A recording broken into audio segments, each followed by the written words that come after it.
मैं हूँ आपकी होस्ट एंड दोस्त शिल्पा गुरु। आप सभी का स्वागत करती हूँ, अभिनंदन करती हूँ आपके अपने YouTube channel let's learn with Guru girls पे। आई होपफुली आप मस्त होंगे, अपनी पढ़ाई में व्यस्त होंगे। तो आज हम पढ़ेंगे वो है बौद्ध धर्म। तो जैन धर्म की क्लास हमारी हो चुकी है पूरी। तो जैन धर्म हमने फुल डिटेल से डिस्कस कर लिया था। तो आज जो हम पढ़ेंगे वो है जैन धर्म के बारे में, बौद्ध धर्म। तो बौद्ध धर्म का भी विकास जो उत्पत्ति है वो 6ठी शताब्दी ईसा पूर्व मानी जाती है। जो जैन धर्म था उसकी भी 6ठी शताब्दी ईसा पूर्व थी। तो वही बौद्ध एवं जैन धर्म, तो उनमें से दोनों में सेम ही कारण रहे कि इनके उदय के कारण क्या है। सबसे पहले हम किसी भी चीज की उत्पत्ति के कारण जानते हैं कि इसका विकास है वो क्यों हुआ, इसका प्रादुर्भाव। तो इसकी भी उत्पत्ति के सेम ही कारण है। जब वैदिक काल में वैदिक धर्म में ब्राह्मणवाद और पुरोहितवाद बढ़ा, याज्ञिक कर्म कांडों की प्रधानता रही वैदिक धर्म में, जिसके परिणाम स्वरूप लोग है वो क्षत्रिय और वैश्यों में है वो काफी कुंठित थे, उनमें असंतोष व्याप्त था, जिसके चलते हैं वो दो नए धर्म जैन एवं बौद्ध धर्म का उदय हुआ। तो आइए चलिए स्टार्ट करते हैं बौद्ध धर्म। बहुत ही आनंद आने वाला है। तो आप सभी लोग जो हमारी काल्पनिक टाइम मशीन है उसमें बैठकर आनंद लीजिए उस टाइम का जब महात्मा बुद्ध थे। तो आइए चलते हैं। सबसे पहले देखो, किसी भी चीज के उदय के कारण जानते हैं, तो वही कारण है जो जैन धर्म में थे। तो फिर भी मैंने दोबारा लिखा ताकि आपको रिपीट हो जाए। उदय के कारण देखो, धार्मिक असंतोष, लोगों में असंतोष व्याप्त था। धार्मिक जो वैदिक धर्म के प्रति है वो वैदिक धर्म में है वो बहुत सारी जो कुरीतियों के कारण है, फिर लोग इन दोनों धर्मों की तरफ आकर्षित हुए। लोग चाहते थे कि हमें मोक्ष तो प्राप्त करना ही है, लेकिन एक और कोई नया मार्ग मिले। तो इसी प्रकार से जैन धर्म आया और इसी प्रकार से हमारा बौद्ध धर्म आया। तो फिर मैंने बताया था आपको कि जब सिंधु घाटी सभ्यता पढ़ी थी, नगरीय व्यवस्था, सामाजिक व्यवस्था पढ़ी थी, फिर हमने जो महाजन वैदिक काल पढ़ा था, उसमें बाद में महाजनपद काल पढ़ा था। तो इस प्रकार से हमारी जो सामाजिक, आर्थिक और राजनीतिक व्यवस्था थी जो महाजनपद काल में अच्छी थी, जन से हम जनपद में आ गए। तो फिर इसी प्रकार जो जैन एवं बौद्ध धर्म का विकास हुआ, तो अब लोगों को जब उनकी सामाजिक, आर्थिक, राजनीतिक व्यवस्था अच्छी खासी हो गई, तो अब लोगों को चाहिए था मोक्ष। तो यानी कि आपका पेट है वो फुलफिल होगा, तभी तो आप चिंतन कर पाएंगे। एक भूखा व्यक्ति है वो चिंतन थोड़ी कर पाता है। जब आपकी सारी इच्छाएं कंप्लीट हो जाएगी तभी तो आप मोक्ष प्राप्ति की ओर जाएंगे। तो इसी प्रकार से फिर जैन एवं बौद्ध धर्म का विकास हुआ और लोग मोक्ष प्राप्ति की इच्छा करने लगे। उपनिषदों को पढ़कर लोगों में तार्किक चिंतन आया कि ये देखो जो वैदिक धर्म में है ये चीजें अच्छी नहीं है।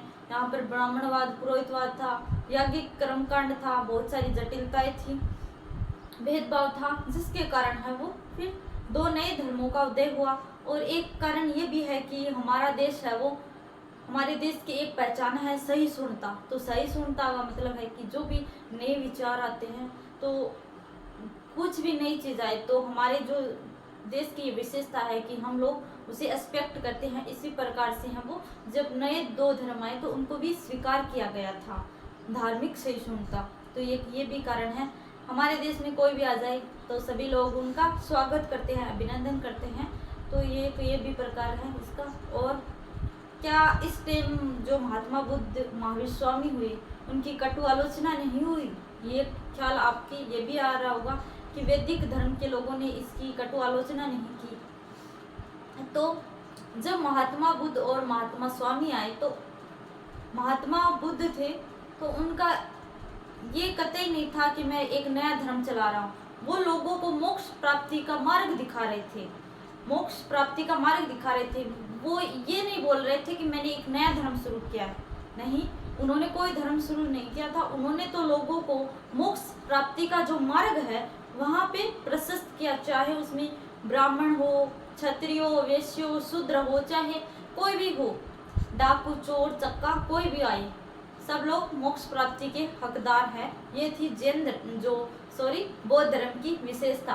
तो इसी कारण है वो इतना ज्यादा विरोध नहीं हुआ, क्योंकि वो मार्ग तो सभी के लिए प्रशस्त कर रहे थे, मानवता के लिए था वो किसी जाति धर्म में नहीं बांट रहे थे, वो कोई नया धर्म नहीं शुरू कर रहे थे, वो उन्होंने तो लोगों को मोक्ष प्राप्ति का मार्ग दिखाया। इसी कारण लोग है वो आकर्षित हुए इन धर्मों की तरफ। और एक बात, बौद्ध धर्म वो मध्य मार्गी था, मतलब ज्यादा है वो कठोरता नहीं थी, ना ही ज्यादा लचीलापन था, ये मध्य मार्गी था। इसीलिए लोग इनका है वो विदेशों में प्रचार प्रसार हुआ। जबकि जो जैन धर्म था उसमें ज्यादा कठोरताएं थी, जटिलता कठोरताएं ज्यादा थी।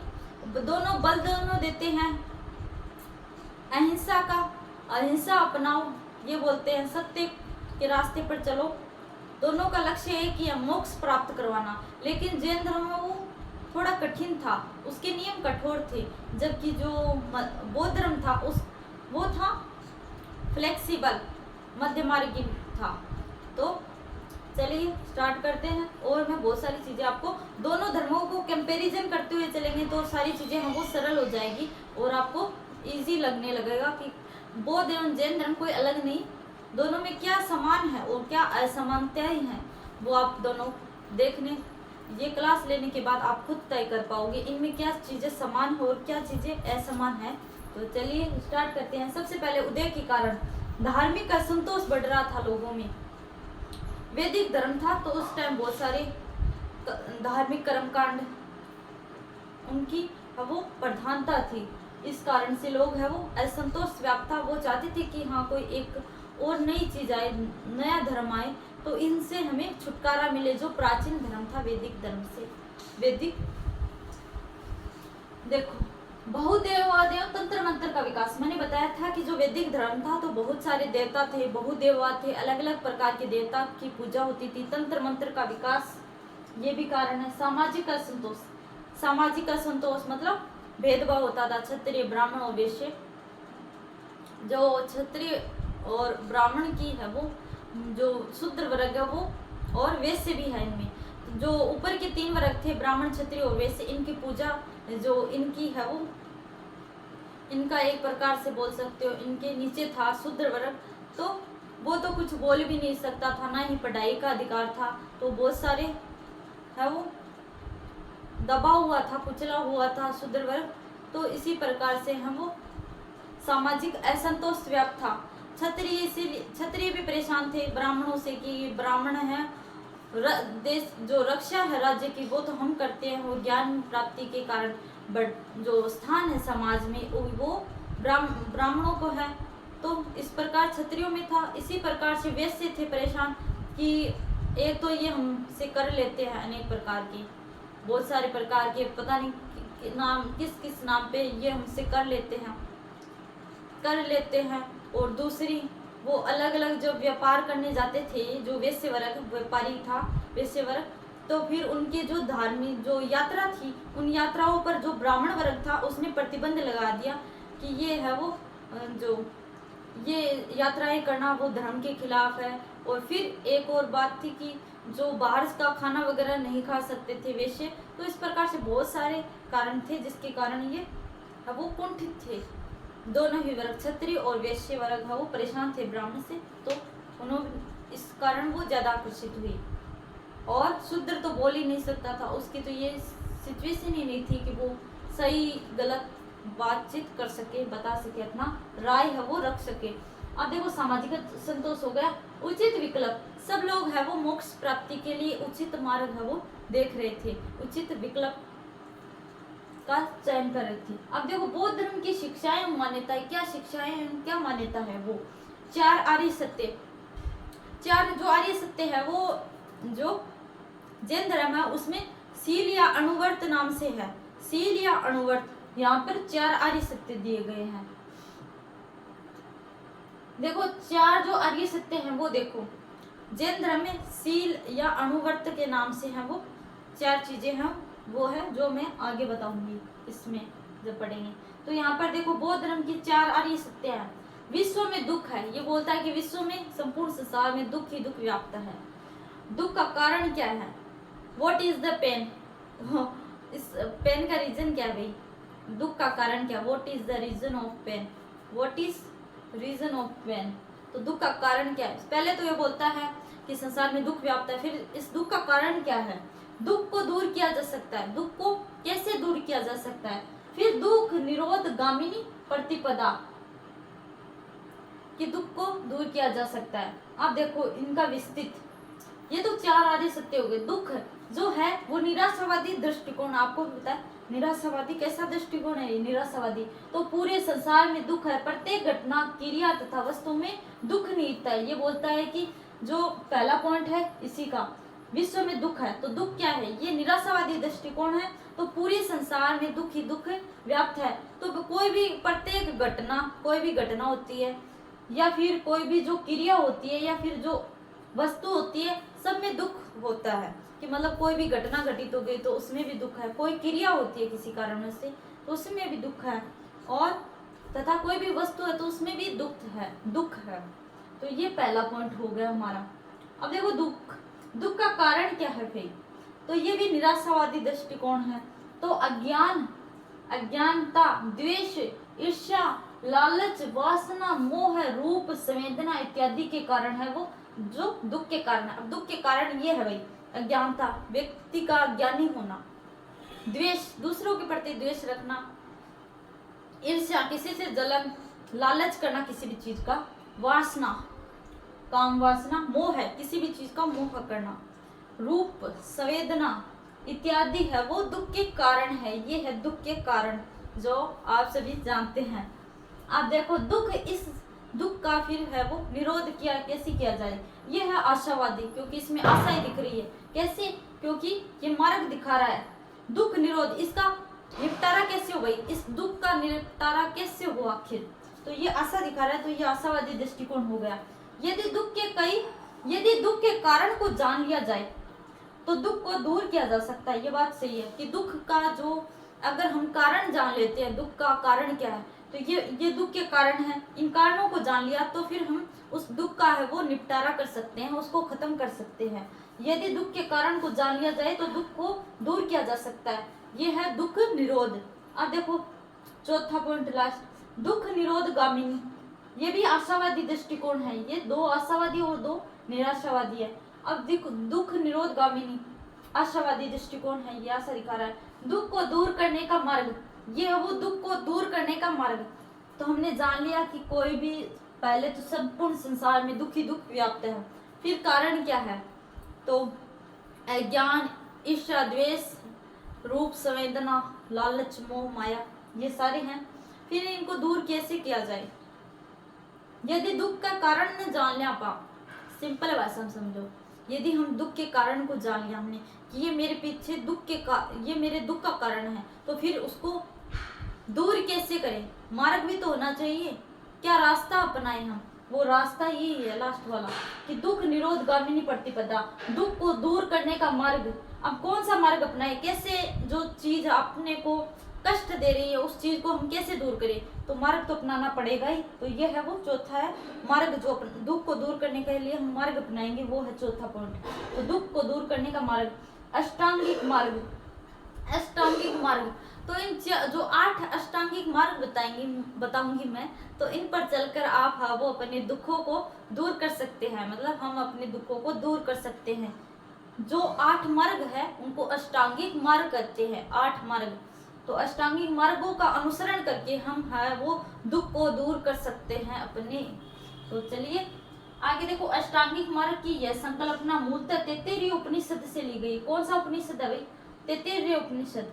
तैत्तिरीय उपनिषद से ली गई है जो अष्टांगिक 8 मार्ग है, दुख को दूर करने के 8 मार्ग, तो वो है वो जो तैत्तिरीय उपनिषद है वो यहाँ से लिए गए हैं। 8 मार्ग वो तैत्तिरीय उपनिषद से लिए गए। अब देखो अष्टांगिक मार्ग को भिक्षु का कल्याण मित्र की संज्ञा दी गई है। जो अष्टांगिक मार्ग है 8 मार्ग है अष्टांगिक मार्ग, उनको है वो भिक्षुओं का जो कल्याण मित्र की संज्ञा दी गई है। भिक्षु कौन होते हैं, बौद्ध धर्म में भिक्षु कहा जाता है जो दीक्षा ले लेते हैं उनको। तो चलिए, तो अष्टांगिक मार्ग को किनका मित्र कहा गया है, भिक्षुओं का कल्याण मित्र की संज्ञा दी गई है। इन 8 जो मार्ग बताऊंगी इनको है वो भिक्षुओं का कल्याण मित्र की संज्ञा दी गई, तो ये बात ध्यान में रखना। तो आइए सबसे पहले 8 मार्ग देखो, 8 मार्ग कौन कौन से हुए। प्रज्ञा, प्रज्ञा में देखो सबसे पहले प्रज्ञा में सम्यक दृष्टि, गिनते चलिएगा आप। सम्यक दृष्टि, दृष्टि मतलब सम्यक का मतलब क्या होता है पहले वो बता दूं आपको मैं। सम्यक का मतलब होता है उचित अथवा संतुलित। उचित मतलब सही, अथवा संतुलित, ठीक है। तो उचित अथवा संतुलित यानी कि उचित अथवा संतुलित है वो दृष्टि होनी चाहिए हमारी। किसी भी चीज को देखना है तो नेगेटिव तरीके से बिल्कुल नहीं देखना, सही दृष्टि रखनी है आपको। सम्यक संकल्प, संकल्प ऐसा लो कि जो सही हो, आगे तक जाए। सम्यक वाक, वाक मतलब वाणी, मतलब कि उचित वाणी का प्रयोग करना चाहिए अपने को। तो ये हो गए 3, ऊपर वाले 3, ठीक है, गिनते चलिएगा। अब देखो शीत, शीत क्या होता है? सम्यक आजीव, सम्यक आजीव मतलब होता है, सम्यक मैंने बता दिया उचित, आजीव मतलब होता है जो निर्जीव वस्तु होती है उसको कहते हैं। जैसे मैंने बताया था कि जो सलेखनापत्ति पढ़ाई थी तो मैंने बताया था कि जो आजीव शरीर है, आजीव शरीर को जो जीव रूपी जो आत्मा है उससे अलग किया जाता है, उसी प्रक्रिया को हम संथारा बोलते हैं। तो देखो देखो सम्यक व्यायाम, सम्यक व्यायाम मतलब उचित हमें व्यायाम वगैरह करना चाहिए, ध्यान वगैरह करना चाहिए तो माइंड सेट रहता है। अब देखो सम्यक कर्मवाद, कर्मवाद सभी जानते हैं कि अच्छे कर्म करने चाहिए हमें, तो है वो सम्यक कर्मवाद, मतलब उचित और संतुलित हमें अच्छे कर्म भले कर्म करने चाहिए। तो ये हो गया 3, ये हो गया, कितना हो गया 6 हो गए ना। अब देखो लास्ट वाले समाधि, समाधि क्या होता है? सम्यक समृद्धि, सम्यक समृद्धि मतलब अच्छी समृद्धि, याददाश्त, हमारी अच्छी याददाश्त होनी चाहिए। सम्यक समाधि, समाधि तो मोक्ष प्राप्ति के लिए जरूरी है, लास्ट वाले। तो सम्यक समाधि, समाधि मतलब माइंड को सेट करने के लिए है वो, समाधि का भी सहारा ले सकते हैं। तो ये 8 मार्ग है, अष्टांगिक मार्ग है, जिनके ऊपर चलकर हम अपने जो दुख है हमारे अंदर उसको दूर कर सकते हैं, भगा सकते हैं दुखों को। तो ये है भाई दुखों के कारण जानिए। अब निपटारा भी मैंने बता दिया कि 8 मार्गों पर चलकर हम दुख को दूर कर सकते हैं। वो कौन कौन से भाई? सम्यक दृष्टि, अच्छी दृष्टि, सम्यक संकल्प, सम्यक वाक, अच्छी वाणी, सम्यक आजीव, सम्यक व्यायाम, अच्छा व्यायाम करना चाहिए, सम्यक कर्मात, कर्म अच्छी करनी चाहिए, सम्यक समृद्धि, समृद्धि भी अच्छी होनी चाहिए, और सम्यक समाधि जो लास्ट हमारा। तो ये 8 हो गए, 3 ऊपर 3 नीचे और 2 नीचे, मतलब 6 और 3 3 6 2 8 हो गए। तो ये था अष्टांगिक मार्ग। अब देखो सदाचार के नियम, सदाचार के मतलब अच्छे आचरण के नियम अथवा 10 शील, इन ये एक ही नाम है, सदाचार के नियम बोल दो या फिर जो 10 शील गुण है, ये 10 शील गुण बोल दो, एक ही बात है, अथवा है ये। अब देखो अहिंसा, ये जैन धर्म में है कि अहिंसा अपनाओ, हिंसा का त्याग करो। तो अहिंसा को अपनाना है, हिंसा का त्याग करना है। तो सबसे पहले यही सत्य, ये भी जैन धर्म में है, सत्य बोलना चाहिए इंसान को। अस्त्य, अस्त्य का मतलब होता है चोरी नहीं करना। चौथा होता है अपरिग्रह, अपरिग्रह का मतलब होता है ज्यादा धन इकट्ठा नहीं करना भी। 5वां है व्याभिचार न करना। और छठा, ये तो 4 है ना, वो जैन धर्म में भी है और ये बौद्ध धर्म में भी है। ये चारों मैंने पहले भी पढ़ाए थे। यहाँ तक अपरिग्रह, अहिंसा, सत्य, अस्त्य और अपरिग्रह, ये आपको जैन धर्म में भी मिलेंगे। तो मैंने बता दिया कि जैन धर्म की कौन कौन सी चीजें हैं, वो बौद्ध धर्म में भी है, दोनों में समान है। तो ये 4 चीजें हैं वो जैन धर्म में भी है यहाँ तक। अब देखो अगला पॉइंट जो बौद्ध धर्म का है, व्याभिचार न करना, ठीक है। असमय भोजन न करना, असमय भोजन मत करना किसी भी टाइम। अब देखो सुखप्रद बिस्तर न सोना, मतलब कि अच्छी नींद, सुखप्रद बिस्तर न सोना, तो अच्छी नींद है वो ना सोना। सुखप्रद बिस्तर न, मतलब आलसी मत हो यार, आलसी मत हो। कंचन कामिनी का त्याग करो, ये भी ध्यान में रखो। स्त्रियों का संसर्ग न करना, 9वां पॉइंट। 10वां है मद्यपान न करना। तो ये अंतिम था 10 पॉइंट। 10 शील बोल दो या फिर सदाचार के नियम। बौद्ध धर्म के 10 शील गुण है वो ये ही है, 10 शील गुण मैंने आपको बता दिए। जो 4 है वो जैन धर्म में भी आपको मिलते हैं। अब देखो सदाचार के उपयुक्त नियमों से प्रथम 5 जैन धर्म के 5 अनुवर्तों के समान है। मैंने बताया ना कि जो 5 है क्या भाई, तो प्रथम 5 मतलब कि यहाँ तक है ये जैन धर्म के। ये जो 5 नियम है, अहिंसा, सत्य, अस्त्य, अपरिग्रह, व्यभिचार न करना, ये 5 नियम है वो जैन धर्म में भी मिलते हैं हमें। जैन धर्म में भी देखो सदाचार के उपयुक्त नियमों से प्रथम 5 नियम है वो जैन धर्म के जो 5 जैन धर्म में इनको 5 को अनुवर्त कहा जाता है और इनमें शील गुण कहा जाता है। 10 शील गुण है इनमें और यही जो 5 ऊपर वाले हैं व्याभिचार तक ये है वो जैन धर्म में इनको अनुवर्त नाम से जाना जाता है, अनुवर्त के समान है। ठीक है। अब देखो बुद्ध के अनुसार पहले 5 नियमों का पालन गृहस्थियों और भिक्षुओं दोनों के लिए अनिवार्य है। ये कहते हैं कि जो महात्मा बुद्ध जी कहते हैं कि जो 5 नियम है ये पहले वाले, तो इन 5 नियमों दोनों के लिए अनिवार्य है। जो भिक्षु है जिन्होंने शिक्षा दीक्षा ले ली, जो बुद्धिस्ट बन गए, उनके लिए भी जरूरी है इन 5 नियमों का पालन।